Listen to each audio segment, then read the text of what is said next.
simply waving his hand in rejection. After all, he was about to attend a meeting of the utmost importance to the cause of the Noctem Alliance. His mind could not be clouded by potion. As the figure looked around for his contact, he was momentarily distracted by the taunts, jeers, and general cacophony of a fight breaking out in the corner of the bar. The figure allowed himself a moment to watch as two thuggish brutes in tattered clothes locked their pickaxes.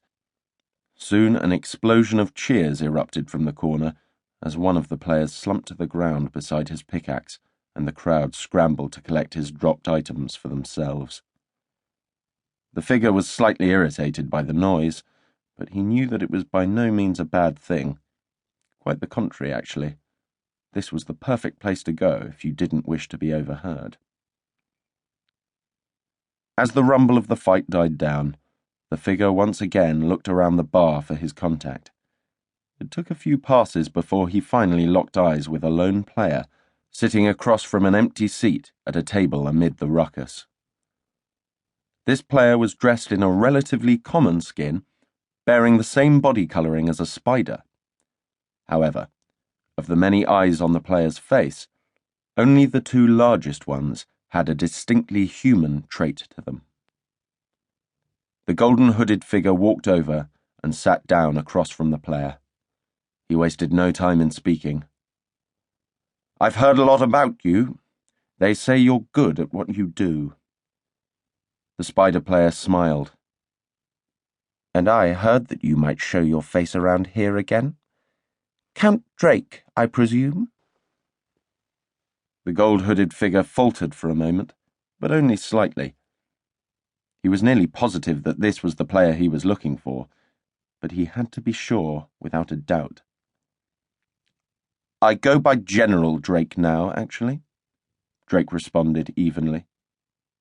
The spider player held her poker face.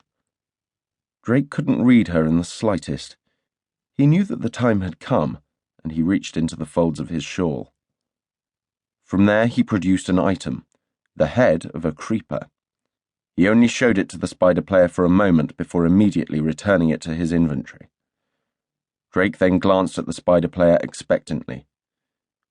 With her face still locked into a steely gaze, the spider player reached under the table.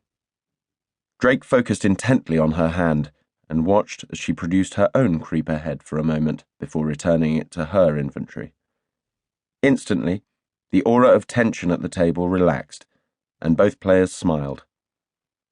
The two old friends had each revealed the unique items they had given each other the last time they had met, and both now knew they could talk freely. "It's good to see you again, Arachnia," Drake said. Then he smirked. "From what I heard, you've been pretty busy since I left." "You might say that," the spider player replied, amused.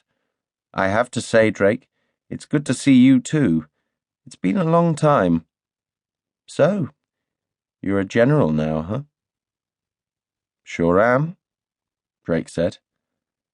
"And am I to assume that this is a position you obtained somewhere other than under the command of President Stan?" Arachnia asked with a smirk. Drake chuckled.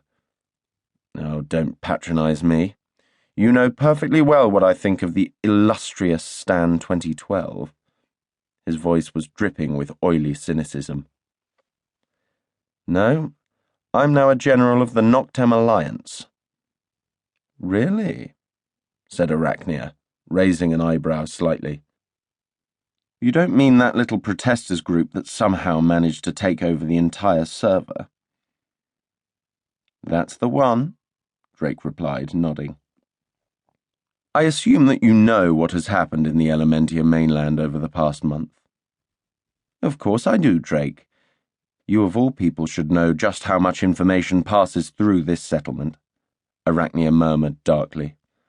"Although I have to admit, it never did come to my attention that you were the one in charge of leading the Noctem Alliance to victory."